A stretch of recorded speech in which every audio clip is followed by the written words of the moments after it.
welcome back. Welcome back to Unfiltered, Unspoken podcast, where we told you we're going to continue to share life experiences. Today, we have another amazing life experience, and this one is going to get real, real, real deep. We have Jose Pereira. Did I say that right? Yeah, it's Correct okay. me if No, it's okay. okay. Perfect, perfect. Thank you. He was held captive in Venezuela. He was the CEO of Citgo Oil Company, but I'm not going to tell you too much because we're going to let Jose tell you a little bit about himself. And then, as you know, Sid is going to kick off the first question. Welcome, Jose. Welcome for having me. Thank you. Can you tell the audience just in about a minute or two just to introduce yourself? And then Sid's going to kick off the first question. Yeah, as you said, I did my career in the oil and gas. I did a 35-year career in oil and gas. And at the pinnacle of my career, I was the CEO of Citgo Petroleum here in Houston. I live in Houston.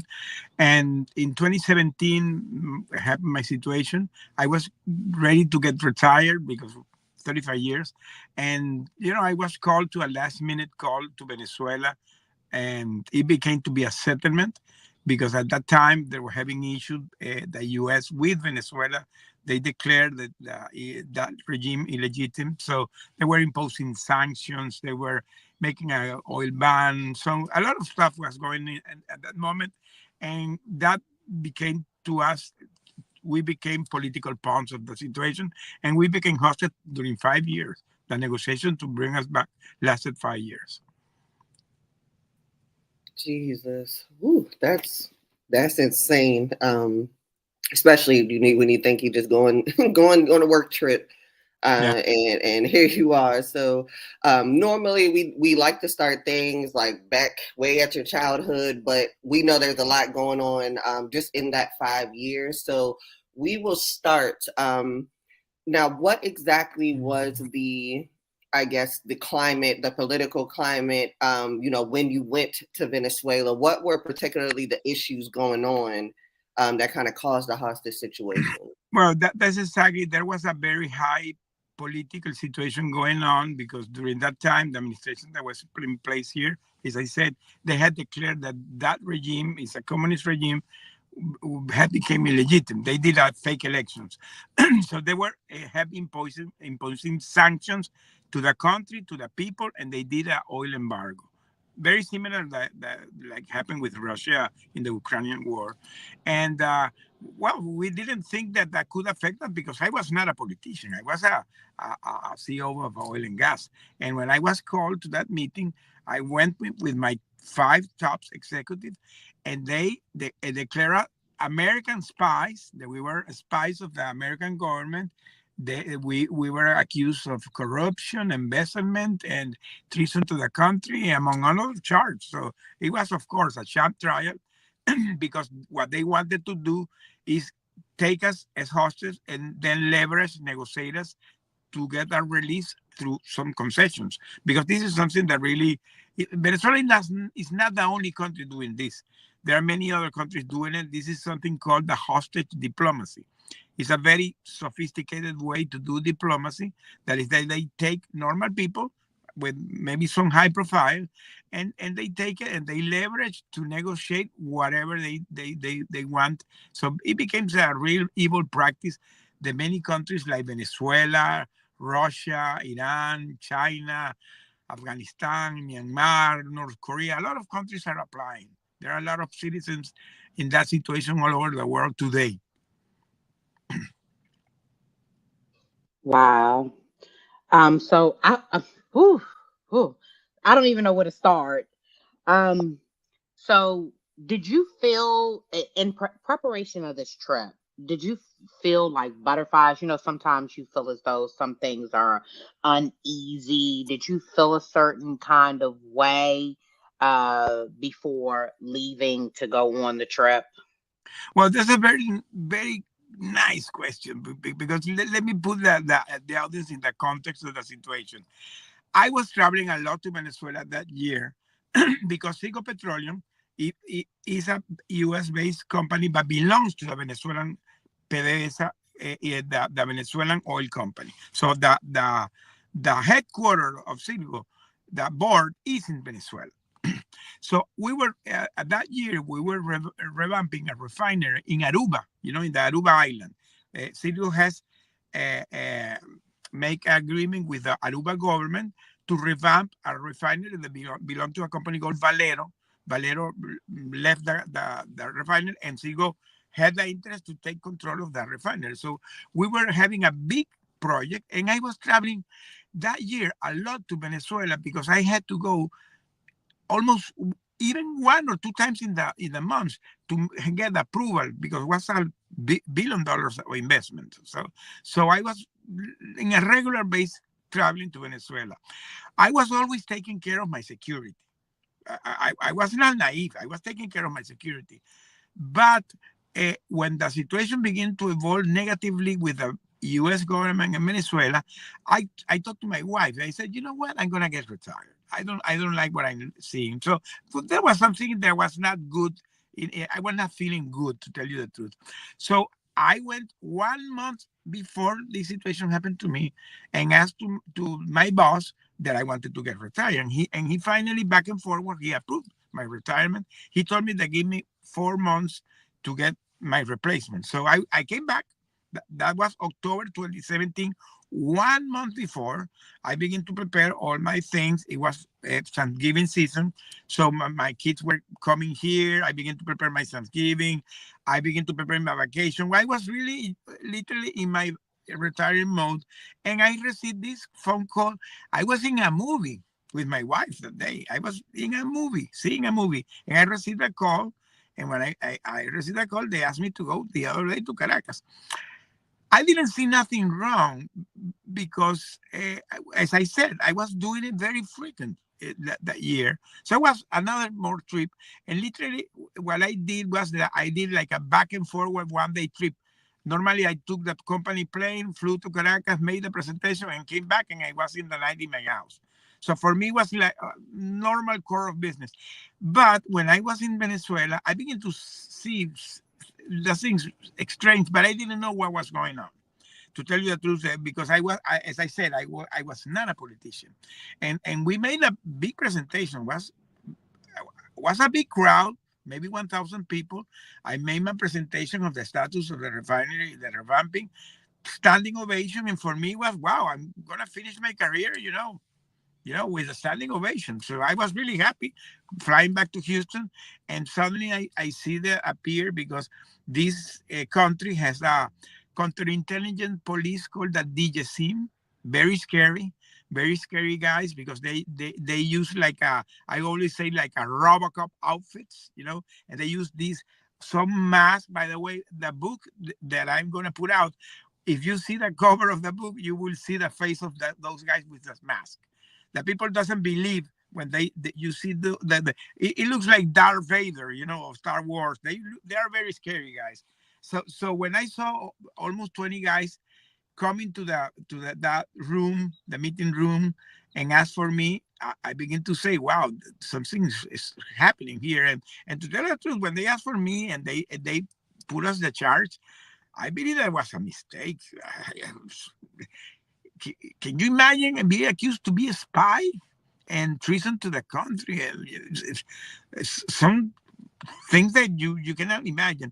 But when we begin to see the evolution of the situation, is that we really thought that we were really in a very serious situation. Absolutely. And I just want to clarify, just because in some countries there's a very thin line between, government and organized crime. They are not in that country. There is no thin line, absolutely no line. This is a pariah state. They commit crimes against humanity. They have hundreds of political prisoners that were with me. So this crystal clear. There is no line division between the crime and the government. These guys are criminals. Got it. Now, were there any details outside of saying like, hey, we think you are a U.S. spy? Well, first and foremost, what is your country of origin? Is it Venezuela? I'm Venezuelan born. I'm Venezuelan born, and the other five guys also were Venezuelan born because, as I said, Citgo Petroleum is a U.S. based company but belongs to Venezuela. So I was a assignee of PDVSA because I did my career. I began my career in 1985 in PDVSA when PDVSA was the fifth oil and gas company of the world because Venezuela was in the 80s was the second oil producer of the world. And today, Venezuela has the biggest oil reserves of the world, even above Saudi Arabia. People doesn't know, but Venezuela is a very, very rich country in oil. But the problem is the government. They have a very bad government that has ruined the economy. Definitely. It sounds like that sounds chaotic, to be honest. Totally chaotic. Totally chaotic. Yeah. Totally. Now before that last trip, I know you said, you were, kind of on your way out. You were kind of over it at that point, but had you had any, I guess, any inkling that they were even, any other trouble thinking that you were spies, American spies, or have they even given you No, any inkling that this was even coming? no. This was something totally machiavellically planified because these guys are very bad, but they're very good doing evil. So these guys, when I was there, is there that I begin to realize all the plot, all the things they created. It has been amazing, and I can tell you when I came back and I decided to write my book. One day I was contacted with a guy that was one of the negotiators behind the scene of our case, and he gave me a lot of information of things that happened, and I couldn't more or less understand all the planification they did to this because putting in context, that year Venezuela has been declared as an illegitimate government.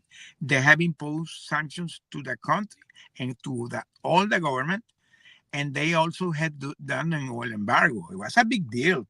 So that Venezuela was going in a very bad moment because of this regime. So they were asking to get us released, to get lifted the sanctions, and to get lifted the oil embargo. That was the first request they did for us.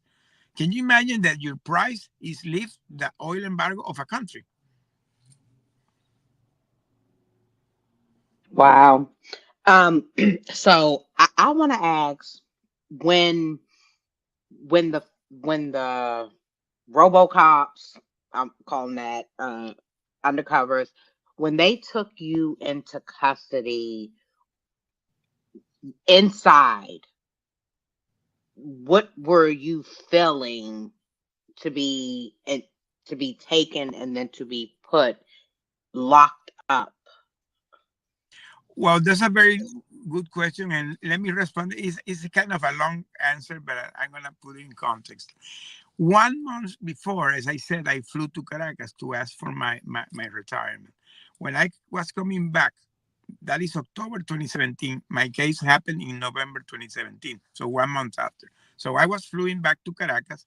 I received a phone call that Citgo Petroleum always did a big security and environment summit every year because one of the biggest standards of Citgo was the security and the environment, top tier here in the U.S. So they really take care very, very seriously the security and the environment. So they every year they did this big summit, and they brought all the people that were involved in those activities around the country because Citgo has operation in all over the U.S. 6,000 gas stations, thousands of pipelines, three big refineries. So it's a big company. So we brought, I don't know, maybe 1,000 people to Houston to that event. And when I asked that, because they asked me to close the event, I go to the closing, and every time they have a closing, they bring a speaker. Typically, it's a motivational speaker. So I asked who is going to be the speaker, and they told me that was going to be the Captain Phillips. Can you remember the movie of Tom Hanks, Captain Phillips? Well, that guy, that real Captain Phillips, he came to us. So he did his speech. I always remember his speech. That his speech was navigating turbulent waters. So he was talking about, because as you recall, he was captured by the Somali pirates in Somalia. So he was a hostage. And he did this great speech, when he finished, he sit down with me in my table because I was the president. And when the guy sat down, I told him, wow, man, you went through a terrible situation. And that guy gave me some word that I still recall. He was saying that his situation was even worse, but because of the timing of the film, they shrunk, they reduced the for post production, But he told me that, the human being has inside of it an inner force that you always have, that unbreakable spirit that you can unlock it if you're connected with God. When that guy told me that, I got, that resonated a lot to me. I went to my house thinking that. I can tell you, 1 month after, when I was captured, that when we were going locked with handcuffs, going to the military basement that they were putting us, I was always thinking in that word of that guy. So mixed feelings. I was thinking why this is happening to me, but at the same time, that gave me a lot of strength. Those words of that guy, I today understand that this is true. And today, because I'm a leadership and resilient coach, I always teach that you can unlock that unbreakable spirit that everybody has inside, because that's what we did. That's what we did. Now, being as though there's definitely the fine line between government and anything else there in Venezuela. Who was responsible for working to get you out of this situation? Was it something that the U.S. government had to step in for, or did Citgo kind of do their thing? Who was responsible for that, or who should have been responsible for that? Okay, that's a very good question, because today I'm very proud and honored that I'm very connected to all the institutions that work here in the U.S. To bring hostages, American hostages, all over the U.S. There are several institutions, but the U.S. government, but that time, 1 year after a situation, because we became kind of a guinea pig of that situation, the U.S. government created a institution called the Special Presidential Envoy for Hostage Affair. It's a office that is attached. It's a subsecretary of state attached to the State Department. So he's a big guy, and he's a guy that has rank of ambassador. His name is Roger Carsten, and he was appointed by Trump and was ratified by Biden. So that guy has been doing great. He's the guy in charge today in all the release all over the world. Every time you see a hostage that is released, you will see a tall guy with a beard. That is Roger Carsten. So that was a guy that brought us back. He stayed years negotiating with us, and the last year before we came back, he was authorized by this new government to make a direct negotiation. So he flew to Caracas the first time 1 year before we were released. So he began to have direct talks with the Venezuelan government. He did 3 flights to Caracas, and in the fourth uh, intention, he brought us back. He could have released. We came back through a prisoner swap of the 2 nephews of the regime, the president of Venezuela. So we were swapping a Caribbean island called San Vicente in Grenadine, and there was the swapping, movie style. You go to a plane, the other guys to the other plane, and I came back, and we came back under the protection of the U.S. government. We stayed in a military base in San Antonio, in a decompression program that they do for the prisoner of war. And well, after that, I was back. I'm here. Wow. So I was going to ask, I have a piggyback question from Sid. Do you think your retirement has something to do with being captive? Because Citgo Venezuela owns it. Do you think your word of retirement may have triggered something and upset them?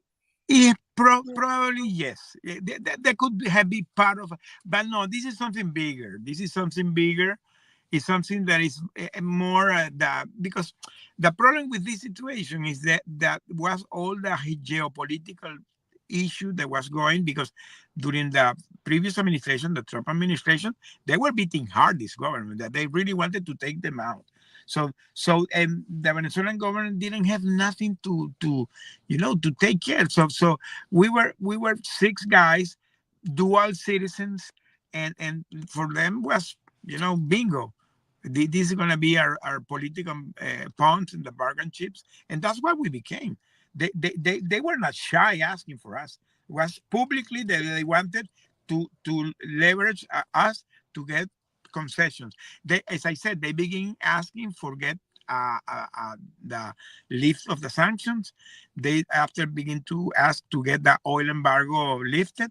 They begin to ask to get personal sanctions lifted, and then there was a famous drug lord that was here in the U.S. They were asking us to be swapped by that guy, a guy called Alex Saab. And at the end, the final negotiation was swapping the two nephews of the president of Venezuela. They were here in the U.S. because they were caught with drugs. They were here in Florida, in a Florida jail here, and they came back, through a presidential pardon, and that's why we got the prisoner swap. Because the problem with this type of situation, the hostage diplomacy, that it becomes really high politics. It's difficult. That's why it lasted so many years, because you had to have bipartisan agreements.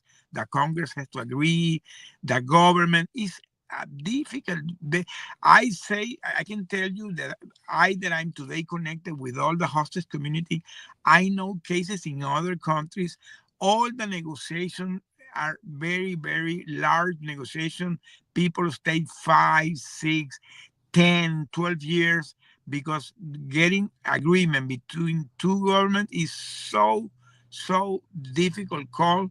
It's difficult. Sometimes the government has to swallow to take the decision. So it's not an easy call. Absolutely, absolutely. Now, being as though obviously Citgo is a huge company, you had a very prestigious position within the company. At what point, at what point did you feel like maybe that wasn't enough, or maybe it just didn't matter, or they wouldn't have gotten you? It just wouldn't matter. It wouldn't help your case. You were probably just a regular old person there. Was there at any point that you lost hope, or you just you didn't have faith in the negotiations between the two countries at all? Well, this for us was an evolution, really.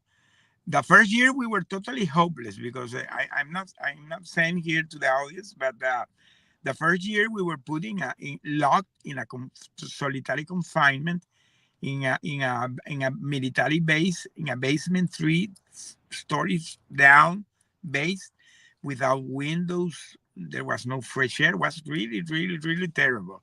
The first year, not only that, because putting in context, as I said, the sanction was in 2017. Now we're in 2018. The effect of the sanction were being impacting in the economy of the country. So the people were starving. There was no food and no medicine, no gas. It's ridiculous. Being a oil country, there was no gas in the nation. So we were starving too, because there was no food. This guy didn't have food to provide us. So we were literally starving. I lost 100 pounds. So when I lost that, all of us, because we were separated, when we had the opportunity to meet us 1 year after, we looked like skeletons, all of us. So the negotiation began to evolve very bad. It even became worse, because at some point the Venezuelan government expelled the U.S. ambassador. Was recalled when in diplomacy, when you recall an ambassador, it's because the relation is in the bottom. So that the U.S. government was recalled, and the U.S. didn't have no direct contact with the Venezuelan government. So what they did is they contacted the UN. UN has a commission called the Arbitrary Detention Commission. Those guys flew to Caracas, and those guys begin to, to pressure the government to give us some better treatment, and they decided to allow us to our family bring food because they didn't have food. So my family, my eldest son, flew to Colombia. He moved to Colombia, and he began to buy food every week and send it to me. And somebody in Venezuela, they arranged with the person to cook and send me the food. That's the way I survived. They began to provide me food during 4 years. They stayed doing it. Bring me the food. That allowed me two things. I could have food, I could have medicine, but at the same time, I began to smuggle letters inside the because I had to return the trash cans.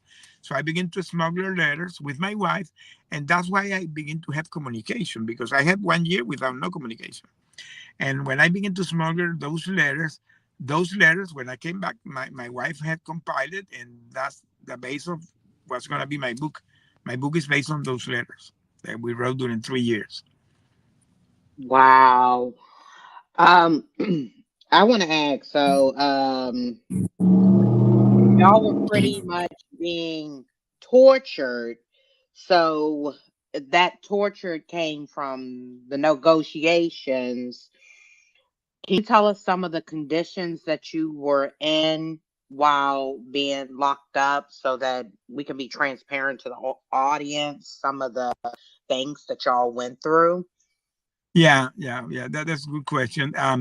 We were put in a place that is called the submarine because it's like a vessel. It's very confined. Doesn't, as I said, doesn't have windows. That has a small door, but with a very very tiny window. They always keep it locked. So I was locked. I stayed months without going outside. I didn't have fresh air. There was a very so it was really really extreme situation. I was sweating all the day. Literally breathing, my own breath. I had pneumonia. I began to have bronchitis. I began to suffer scabies. I began to suffer scabies all over my skin. I was really thinking that I was gonna die. So if the UN didn't appear, we die because these guys really were trying to break us. It was like a daily torture what they're doing with us.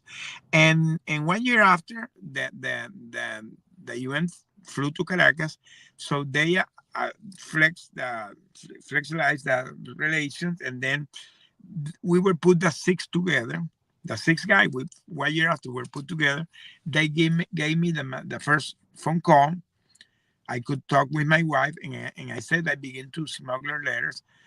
My first letter I smuggled on December 31, 2018. I remember. So 1 year after I was there, I sent my first letter, and I began to send letters every 2 3 days, and my wife replied me every 2 3 days, and we created like a secret code that if they discovered the letters, and they never discovered the letters, by the way, and the letters are here, and I could manage to know what was really going. I began to have very good information that how the situation was evolving, and of course that began to give you more hope and more faith that the thing will gonna be released. Absolutely. That has to be insane, just not really knowing what's going on. Just not having a sense of time, not knowing what's developing in you all situations. So I know that was very anxiety filled, excuse me.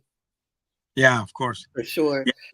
But as I said, that the human nature has that thing inside.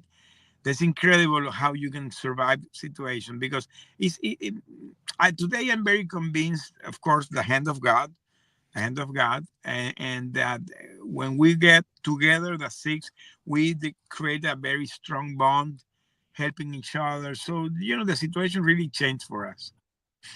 Absolutely. And did all of you, make it out okay? All six of you? Yes, yes. We saw us recently. We're not contacting on a daily basis because we were, when we were relieved, we said we're done with you guys. Too much time living together. We were living in a tiny room. We were living in a 100 square foot closet. Mm-hmm. It's like living in a closet. So when we came back, we said we're done with you, but we're in contact. We're in contact, and everybody's okay. Everybody's okay. We did it. Absolutely. We did it great. I'm glad everybody, now were there any, while you all were there any like close calls, emergency close calls, or was anybody ever sick? And that's a long time, 5 years to not be living correctly. So were there any kind of, immediate emergent situations that you all had amongst each Oh, I other? went through a lot. I can stay all the day here. I suffered 2 times COVID. The first time I was transferred to because the government wanted to recognize that there was COVID in Venezuela. Remember, it's a communist regime. They always lie to the people. So they did like a camouflage hospital in a hotel, in a private hotel. So I was transferred to that hotel.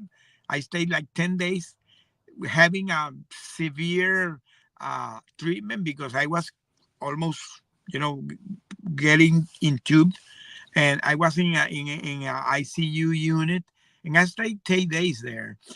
After that, the pressure, because I managed to tell my family. So I always had channels of communication, so I managed to get the information to my family that I was disappeared.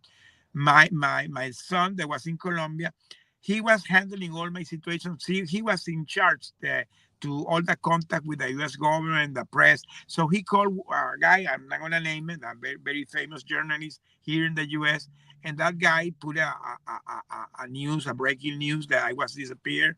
So it created a big noise in Venezuela. So they released us back because I was disappeared. I was disappeared. After that, that was maybe in 2020 when the pandemic began. In 2021, 1 year after, I suffered a heart attack and I fainted, and I stayed 3 days in coma. I was transferred to a very famous hospital in Caracas called the Hospital de Clínicas Caracas, the most famous hospital in Caracas. I was transferred there because by that time the negotiations were going on, and this guy was scared that I could die because if I died, the negotiation failed. So they really wanted to get the negotiation with the U.S. government, and I was transferred to that hospital. 3 days after I recovered my memory, because I fainted, and when I awake, I didn't remember who I was. So I went through a lot of situations. I'm a miracle being here, to tell you the truth. I'm a miracle. Absolutely, because well, I'm glad they at least, for their whatever they wanted to do, their whole goal, at least it was to keep you alive. So, they really could have been like, whatever, we got the No, others. but that moment we were really high value for them because the relation was totally anything that was going to get agreed was among a release. So the U.S. government was very clear. If you go to the statement at that time, uh, during the Trump administration and during the Biden administration, both administrations were very, very clear in the statement that any negotiation went if we were released. So that was a mandatory. We had to get released. So we had a really high value for Venezuela at that time. So as we see Venezuela, well, different countries, but we're talking about Venezuela. They are the true gang members, Oh the yeah, mafia, that is the pretty mafia, my much. friend. That is like a mafia. It's literally the mafia. Yeah. Because when we went to Aruba, they told us do not go across the Venezuela slide because it's that border, and they warn you not to go on that side. So it must be more dangerous than we know. Well, let me tell you, Um, I went last week to Washington because I was attending a gala in a foundation that worked with the hostage community called the James Foley Legacy Foundation. So I went to the Mm-hmm. gala and I met guys that were released last year from Venezuela, another guys that were in Venezuela, some guys that were released from Iran. There are 5 guys that were released from Iran, a guy that was released from Afghanistan. And when you talk with these guys, the stories are the same. These are pariah countries. They do the same. These are copy paste. They reply the techniques. These guys are evil. This is like working with the mafia. Mm-mm-mm. Well, I have a question. Can you tell us, because going through 5 years, 1,775 days of being captive in very poor conditions, how did it traumatize you? And what is your mental state of health now from going through that? Well, it's a very good question, but because when I came back, as I said, we were under the protection of the U.S. government. We went through a program. The program is called the PISA. The PISA program is a program that they use for the prisoner of war and the mission in actions in the military. We went through the program. So it was a very, comprehensive program to decompress yourself. After that, I went to a big trauma center that is in North Carolina. It's called WakeMed. I stayed also like 2 weeks there. And by the way, I became very friend of the director of that center. He's prologuing my book. The guy who is prologuing my book. I asked him to if he could prologue my book. He said, of course, yeah.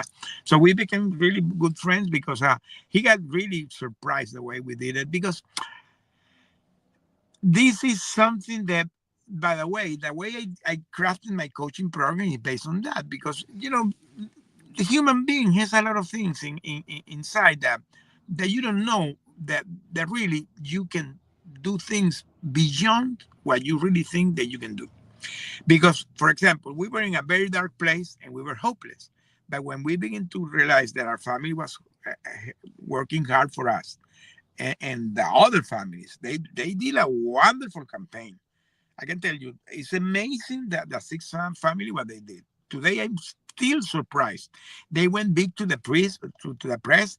They went to all the press. You can go to 2019, 2020 time frame, and you will see a lot of news about us in all over the place. They went to CNN, Reuters, NCBC, CBS, ABC, Times, Wall Street Journal, all unimaginable press, they went.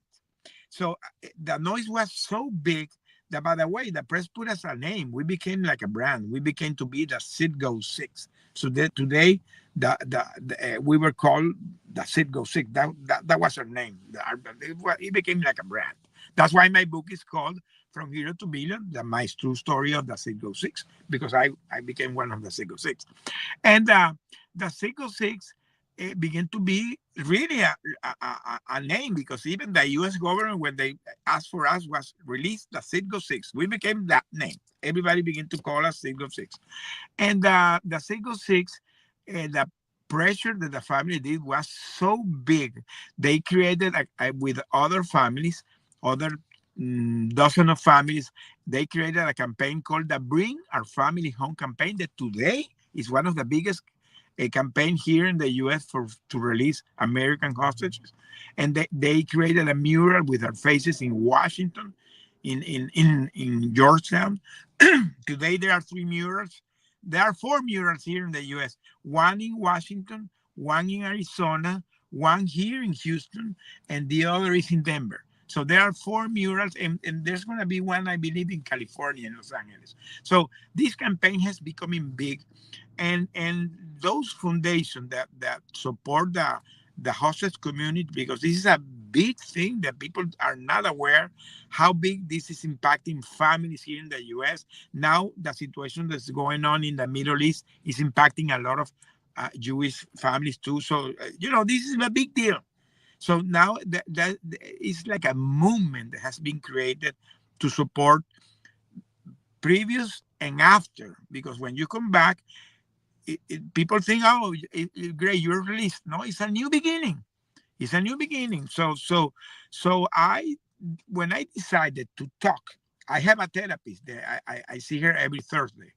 My therapist, every Thursday I'm with her. We became friends. By the way, I met him in person in Washington because she was also invited. So we did Zooms every week. I have more than 1 year doing it, and I met him in person 1 week ago. And my therapist, what she tells me is that the way I decided to talk about this, I became public speaking. I'm speaking, I'm writing, I have articles, I do interviews, and she tells me that has helped me in my healing process because that way I have been putting all the situation out. But I'm not gonna say this is easy. This is a very, very complex process. Now, my question is, um, so the presidential election happened kind of midway into your captivity.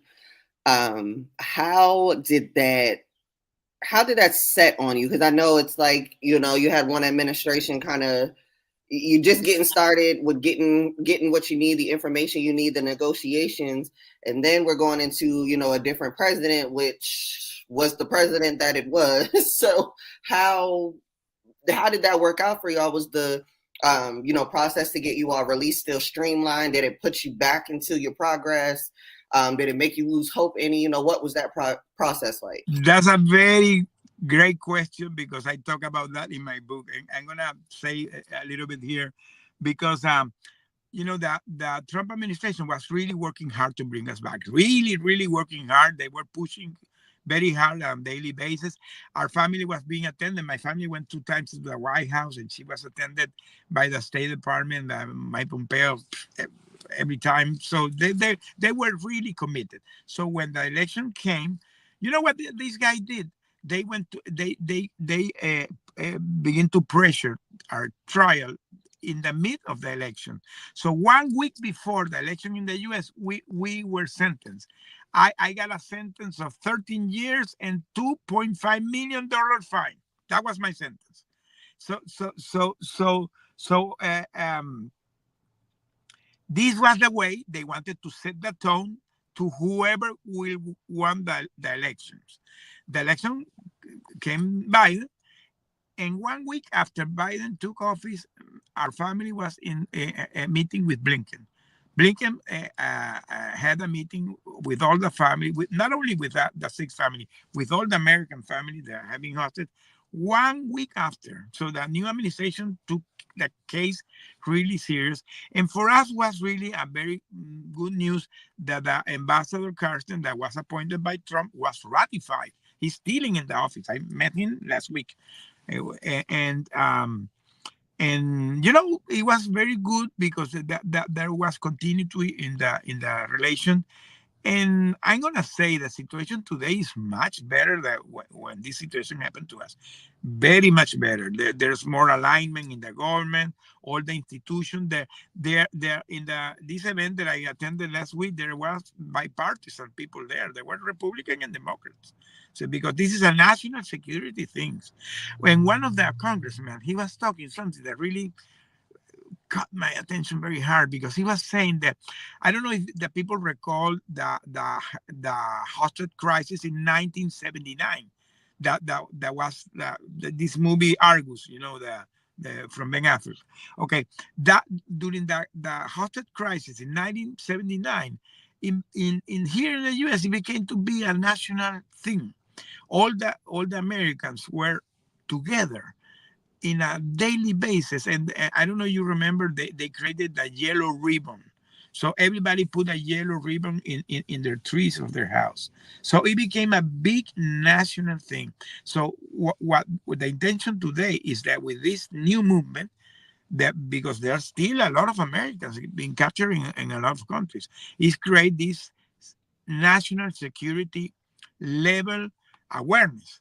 The people be aware because unfortunately the people are not aware. Every time I talk this, the people is jaw dropping. The people don't even think that people are, and this is something that can happen to anybody. because the people that get caught are not politicians, they're normal guys. Normal guys that maybe with a high profile are in a business trip, like my case, or they're doing a summit or a seminar or a congress or a family visit, because there are people that sometimes are dual citizens, you know. Okay. Well, I want to ask real quick, what administration do you felt as though did more work for you or work harder to get you released, or was it like a even? Because as we see sometimes as politicians, some want more recognition on certain things, and it's strictly political for face. So, did you see a difference in the political parties of trying to genuinely help you return home to your family? Well, that's a very good question, because all both administration, I'm gonna say they were working hard, both. And I'm gonna say the first administration was really working hard. By the way, there was a negotiation that was almost ready to be done during the Trump administration that for some reason didn't happen. But because again, this is a very high thing. The only situation that happened is because Venezuela, uh, unfortunately, it has a lot of relation with Cuba. And you know that the Cuban here in Florida, in the area of Florida, are very, very powerful. So, you know, so all that situation, Venezuela, Cuba, was interfering in our situation. And this is something that today I always, and all the foundation that work in this area talk about this. This is people being captured, human beings. So this is something beyond the politics. So what we said is put the politics aside and have the moral courage and take the proper decision to bring the people back. Because now that I know what is the situation being hostage, now that I know that suffering that my family went through, because it's not only you, it's all your family or your family. This is devastating for the family, from the financial, from the psychological and mental health. People cannot imagine all the suffering the families goes. So now that I'm connected with all this community, I know families. I know them in person. I am seeing their faces. I have talked with them, and you hear the stories. Wow, you know, it's something that the politics have to put in their shoes. These are people, real people, going through this situation. Absolutely. And that actually brings me to a point, or a question. Sometimes us, you're a CEO, but at the end of the day, you always have somebody above you. And what did Citgo really, were they holding your family down throughout the process? Like, were they financially assisting? Were you still receiving what had been your salary? Were they, there for in any capacity for your families or your situation while you guys were there? Or did that affect what your retirement might look like? Or, did they do what they should have done for you to Well, support let me you tell you, after that situation? this is a very good question too, because even worse the situation, because as I said, Sigo has ties with the PDVSA company. PDVSA is the national company, but at the same time, the PDVSA oil company, the board is appointed by the Venezuelan government. So what this guy did is, when we were caught, they removed all the board and they appointed new board appointed by the government, by the Venezuelan government. So these guys that were in appointed in the new board were our enemies. So what support they're gonna give to you? So they were trying to to so there was no support. There was no support. They really plotted this big time. Whoa. I have a question because I want to go back really, really, really quick because we're almost at time, and I want to ask this because of some of the conditions. How did y'all take showers or use the bathrooms? Like this is, I mean, We didn't have running water. Let me tell you, we didn't have running water. We have a tank of 500 liters that was filled every week by a vacuum tower, a vacuum truck. One of my two guys that they are, tank engineers, one of my colleagues, they did a calculation how much water you can use in a daily basis. So we were using 3 gallons per day per person, 3 gallons per day. With 3 gallons, we had to do everything, even take shower and even do your needs. 3 gallons, and we were counting it, and we did it by years. It's funny because when I came back and I landed in the military base in San Antonio, I, we came with the same clothes that we were from the jail to San Antonio. So I had like one day with the same clothes, and they put us in a ER room, and they were, you know, checking all the vitals, blood tests, all the stuff. And I was with a nurse, and I told her if I could take a shower, and I go to take my shower, my first shower in years. And when I turned the shower, the hot shower, I begin to, oh man, I don't know. I stayed 1 hour. I don't know how much time, but I heard somebody knocking the door. Mr. Pereira, are you okay? No, I'm super okay. This is my first shower in years. So yeah, you have to deal with the situation. It's what it is. So how did y'all use the restroom? Did they have a toilet in there? We Like, we have like a toilet, but let me tell you, even with that, we were in a very hygienic situation because all of us were cleaning the small closet on a daily basis. We were having that tiny place the most neat as possible because we were plan guys. We were plan guys. We decided to create like a survival plan. So we did a lot of things, and one of that was having a daily cleaning of the room. Everybody was appointed to. We did like an agenda.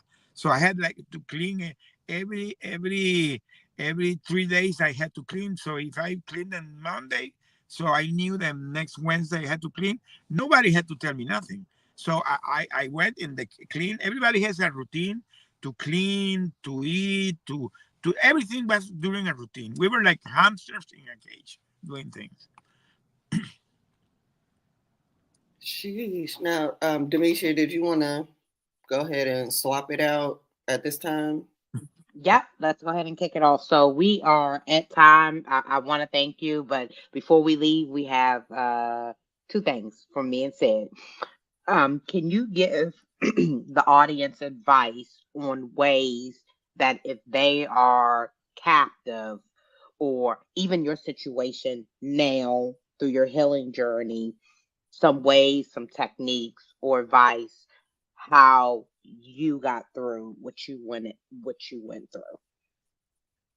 Well, that's what I'm saying, that I decided to become a leadership and resilience coach. I created a program called Life Pills for a Survival Guide. LPSG is my coaching program. My coaching program helps people and companies and business owners that how they can apply these techniques to their life and to their business, because this has to do with a lot with leadership techniques and survivor techniques that we combined. So that's what I do in my coaching program. I'm doing public speaking about this. I have a speech called From Captivity to Freedom, Embracing Resilience with the Love, the Faith, and the Hope, that I go to corporations, NGOs, and foundations, and it's, to boost the morale. And I wrote my book. My book is based on that. My book is going to be out maybe in 2 weeks in Amazon, Barnes and Noble, and physical store. It's called From Hero to Villain: My True Story of Citgo Six. And again, everything is based on my experience and what I call my legacy. That anything in life, you can survive it. I'm a testament of that you can Mhm. survive it. So So anybody can that's you get going to struggle in life, my friend, believe me, you can do it. I so I, what's I one walked thing away. that you Oh, I'm sorry. So, what's one thing that they can do to do that that you personally use? One technique. Well, I can tell you, my technique is based on five very simple principles. Stay calm and focus on the situation. Be positive, have a positive mindset. Be connected with the people that love you. Take care of your mental, physical health, and be connected with your God, your superior entity, and take it from. And if you do that things, my friend, anything in life you're gonna survive. Very simple. Very simple. Definitely. Now we are at the part of our show that we do like to call shameless plug. So you see your banner scrolling across the bottom here. You can let our viewers know where they can contact you, where they can use your services, anything you have for sale, anything merchandise that you're trying to draw traffic to. You have the floor. Okay, well, I refreshed yesterday, finished my new web page. So if you go to joseconnect.com, joseconnect.com, very easy, you will find there everything because I have my page there from my coaching program. It has a landing page. You can contract me on one-on-one for 1 month, 2 months, 3 months. We can talk, we can tailor make my coaching program. I have the page for my speaking. I do speech virtual and also person for companies, and there is also my page of my book. My book is today in pre-order. There's a link for the pre-order, but if you want to buy it, it's gonna be in the store very soon. And also, I have a program that if you want, for example, you have a company and you want to bring me to your state, you can buy a set of book, and I can go and give you the free speech based on the quantity of the book. We can arrange. So you can go to Jose Connect. You will find everything in that page. You will see all my medias. All the interviews, the podcast, everything that I do. I have a video YouTube channel where I talk about this. I have a newsletter that I do every Sunday, and there is there. You can link in and there. And now I'm doing a radio talk show every Monday morning in a Christian channel too that is called HOD Network TV, and I have a program that is the same name that my newsletter called Building Resilience, because today I talk about building resilience and leadership. That's not my thing. So I'm over. You can find everything in my webpage. Thank you. Thank you so much. We want to thank you for being a guest on Unfiltered, Unspoken podcast. Your testimony was so powerful, and I want to thank you so much, just for sharing your life experience. And it's amazing to see your strength right now after being held, say, hostage for 1,775 days, and your mental state to uphold and be so positive to the communities, to the survivor, to the families, just in general, abroad, domestic and internationally. So we want to thank you and the whole entire Citgo Six. We want to give our praises and blessings to you, fellas, for your courage and your strengths and just having faith and believing in God to get you through this. Well, I'm today. I'm very connected to my church. By the way, I told you that this morning, 6 a.m., I was in a prayer in my church. So I'm awake very early, praying, worship God, because today I believe that I'm here because I became a miracle of God, but I also have the calling that I have to follow. Uh-oh. Jose. Oh, he just froze. I think he just froze. We want to thank you for tuning into Unfiltered Unspoken podcast, where we're going to continue to share life experiences in hopes that you will start the journey to healing. So anyone that has been through being captive, through internationally returning home, we want to give our praises out to you to keep your hope and strength. And hopefully Jose's testimony will touch you so that you can start your journey to healing.